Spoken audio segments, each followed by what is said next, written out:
Pioneers with 23 years experience. School of Allied Health Sciences, VMRF DU, WIMS Hospital Campus, Salem, Puducherry and Chennai. ஓய்வு பெறும் முடிவை மறுபரிசீலனை செய்ய பிசிசிஐயும் அறிவுறுத்தி இருந்தது விராட் கோலியிடம். அவரது ரசிகர்களும் தற்போது ஓய்வு பெறும் முடிவை எடுக்க வேண்டாம் என்று கேட்டுக் கொண்டிருந்தார்கள். இந்நிலையில் கடினமான முடிவாக இருந்தாலும் இதுதான் சரியான முடிவாக எனக்கு தோன்றுகிறது என்று விராட் கோலி பதிவிட்டிருக்கிறார். டெஸ்ட் கிரிக்கெட் போட்டிகளில் இருந்து ஓய்வு பெறுகிறார் விராட் கோலி. அண்மை செய்தியாக பார்க்கிறோம். கூடுதல் விவரங்களை வழங்குவதற்காக செய்தியாளர் சந்தானம் இருந்திருக்கிறார். சந்தானம், ஏற்கனவே அவர் ஓய்வு பெறுவார் அப்படின்ற செய்தி வெளியான நிலையில தொடர்ந்து விராட் கோலியினுடைய ரசிகர்களாகட்டும், இந்திய ரசிகர்களாகட்டும், அதே போல பிசிசிஐ தரப்புல இருந்தும் அவரை கூப்பிட்டு பேசியிருந்தாங்க. நீங்க மறுபரிசீலனை செய்யணும் உங்களுடைய முடிவை அப்படின்னு கேட்டிருந்தாங்க. இப்போ அதெல்லாம் பலனளிக்காம அவர் டெஸ்ட் போட்டிகள்ல இருந்து ஓய்வு பெற என்ன காரணம்? ரொம்ப திண்ணமான ஒரு முடிவை எடுத்திருக்கிறார் அப்படின்னே பார்க்கலாம். என்ன காரணம்?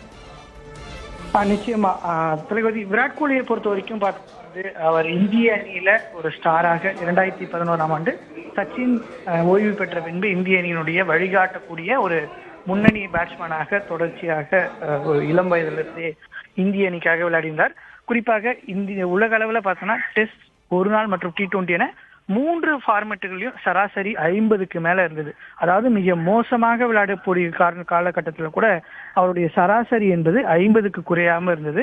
இந்த கொரோனா காலத்து, அதாவது 2019ஆம் ஆண்டு வரை, 2016 to 2019 கொரோனா தொடங்குவதற்கு முன்பு வரை விராட் கோலி விட தலை சிறந்த பேட்ஸ்மேன் யாருமே இல்லை 3 ஃபார்மேட்லயும் அப்படின்ற சொல்லக்கூடிய இடத்துல விராட் கோலி இருந்தார். அவருடைய பீக் ஃபார்ம் ஏற்படும் போதுதான் கோவிட் காரணமாக கிட்டத்தட்ட ஒரு 1.5 ஆண்டு காலம் அவர் கிரிக்கெட் விளையாட வந்தார். அதுக்கப்புறம் டெஸ்ட் போட்டிகள்ல பெரிய அளவுல ரன்கள் வராம இருந்தது. 54 இருந்த அவருடைய சராசரி 2021 இருந்து 2024 வரைக்குள்ள பார்த்தோம்னா 46. விராட் கோலி போன்ற ஒரு பேட்ஸ்மேனுக்கு அந்த சராசரி டிராப் என்பது மிகப்பெரிய அளவுல பாதித்திருந்தது. குறிப்பாக ஆஸ்திரேலியாவில் ஒரே ஒரு சதம் அடித்திருந்தார். ரோஹித் சர்மா தன்னை தானே அணியிலிருந்து டிராப் செய்து 5வது டெஸ்ட் போட்டியில டிராப் செஞ்சாரு. அப்பவே விராட் கோலியினுடைய ஓய்வு முடிவு 3 நாட்களுக்கு முன்பு பிசிசிஐயிடம் அவர் தன்னுடைய கருத்து, அதாவது இந்திய அணியினுடைய தேர்வு கொடுத்து அவரிடம் பேசும்போது அவர் ஓய்வு பெற விரும்புவதாக 4 நாட்களுக்கு முன்னரே அவர் தெரிவித்திருந்தார். அந்த ஓய்வு பெற முடிவு தெரிவித்தவுடன் ஆஸ்திரேலியாவிலே அவர் ஓய்வு பெற விரும்புவதாக வீரர்களிடம் தெரிவித்திருக்கிறார். அந்த முடிவை அப்போதே பிசிசிஐ பெரிய அளவில் கவனம் செலுத்தாமல் இருந்ததும் தற்போது வெளியாகி இருக்கிறது. இருப்பினும் கூட இந்தியாவை பொறுத்த வரைக்கும் மிக முக்கியமான காலகட்டத்தில் இருக்கு. இந்தியா சுப்மன் கில் கேப்டனாக அறிவிக்கப்பட இருக்கிறார். 19ஆம் தேதி இந்த அறிவிப்பு அதிகாரப்பூர்வமாக வெளியாக இருக்கிறது. அடுத்த 10 ஆண்டுகளுக்கான ஒரு இந்திய அணியை அவர் தலைமையில கட்டமைப்பதற்கான முடிவுல இருக்காங்க. எனவே விராட் கோலி தன்னை தற்போது, அதாவது பெரிய அளவில் டெஸ்ட் போட்டிகளில் ரன் வராத ஒரு சூழல்ல தன்னுடைய 37 வயதாக இருக்கிறது. இந்த காலகட்டத்தில் இங்கிலாந்துல போய் ரன் வரவில்லை என்றால் அது மிகவும் மோசமான ஒரு தொடராக இருக்கும் அப்படின்ற காரணத்தினால்தான் தற்போது அந்த ஓய்வு முடிவு எடுத்துகிறார். அவருடைய அந்த பதிவுல சொல்லும் போது கூட மிக கடினமான முடிவு. காரணம், ஒரு நாள் போட்டிகள்ல உலக அளவுல தற்போது வரை எடுக்கக்கூடிய பேட்ஸ்மேன் எடுத்து பார்த்தா அவர் தான் top 1. Sachin Tendulkar, Vivian Richards போடுறவர் இருந்தாலும் கூட ஒரு நாள் போட்டிகளை பொறுத்த வரைக்கும் விராட் கோலி தான் டாப் 1 அப்படின்ற இடத்துல இருக்காரு. இருந்தாலும் கூட டெஸ்ட் போட்டி தான் தன்னுடைய சந்தானம், நீங்க இணைப்பிலேயே தொடருங்க, நம்ம தொடர்ந்து பேசலாம். தற்போது கிரிக்கெட் விமர்சகர் திரு மோகன் ராம் நம்மோடு தொலைபேசி வாயிலாக இணைந்திருக்கிறார். வணக்கம் திரு மோகன் ராம். வணக்கம். ரன் மெஷின் அப்படின்னு சொல்லுவாங்க விராட் கோலிய. இப்போ அவருடைய ஃபார்ம்ல ஒரு சில கேள்விகள் கடந்த ஒரு சில வருடங்களாக அப்படி இருக்கும்போது டெஸ்ட் கிரிக்கெட்ல இருந்து ஓய்வு பெறும் முடிவினை அறிவித்திருக்கிறார். மறுபரிசீலனை செய்யுங்கள் உங்களுடைய முடிவு அப்படின்னு வலியுறுத்தியும் கூட அவர் டெஸ்ட் கிரிக்கெட்ல இருந்து இப்போ ஓய்வு பெறுவதுதான் சரியாக இருக்கும், கடினமான முடிவு ஆனா சரியான முடிவு இதுதான் அப்படின்னு சொல்லியிருக்கிறார். அவருடைய ஓய்வு முடிவை நீங்க எப்படி பார்க்கறீங்க?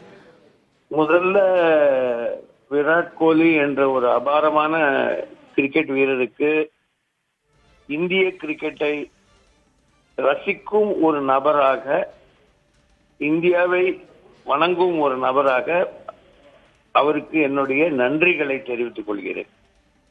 He has served the country ம்பாங்களே, அது மாதிரி தேசத்துக்காக அவர் விளையாடி இவ்வளவு ஆண்டுகளாக நமக்காக ரன்களை குவித்ததற்கு அவருக்கு நன்றி.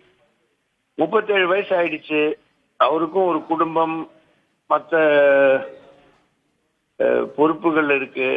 5 நாள் கிரிக்கெட் போட்டி அப்படின்னாக்கா அது ஒரு டூர் போனாங்கன்னாக்கா பாத்தீங்கன்னா அவங்க 1.5 மாசம் 2 மாசம் வீட்டை விட்டு வெளியே இருக்கணும். என்னதான் வீட்டுல இருக்கிறவங்க கூட வராங்கன்னாக்கா ஃபுல்லா வர முடியாது. 1 வாரம் இருப்பாங்க, 2 வாரம் இருப்பாங்க, ஒரு மேட்ச் பார்ப்பாங்க. சரி 37 வயசுல அவரும் யோசித்து தான் அந்த முடிவு எடுத்திருக்கார் நான் நினைக்கிறேன். ஏன்னா மறுபரிசீலனைக்கு பிறகும் அவர் இல்லை இதுதான் சரியான முடிவுன்னு சொன்னது அவருடைய உடல்நிலை, அவருடைய ரிஃப்ளெக்ஸ்பாங்க. பட் ரிஃப்ளெக்ஸ் ஆக்சுவலா பாத்தீங்கன்னா ஒன் டே கிரிக்கெட்டுக்கும் T20க்கு இன்னும் ஜாஸ்தியா தேவைப்படுது. ரொம்ப ஃபிட்டான மனிதர், அவருடைய ஃபீல்டிங் மாதிரி வேற யாருமே பண்ண மாட்டாங்க. இருப்பினும் அவர் இந்த முடிவை எடுத்திருக்கிறார் என்றால் அதை நாம் என்ன வரவேற்க முடியாது. பட் அதை ஒத்துக்கொள்ளதான் வேணும்.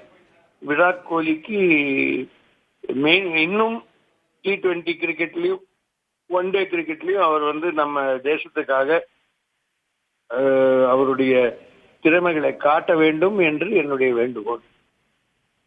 நிச்சயமாக திரு மோகன், இணைப்பில் உங்களுடைய கருத்துக்களை பகிர்ந்து கொண்டமைக்கு நன்றி.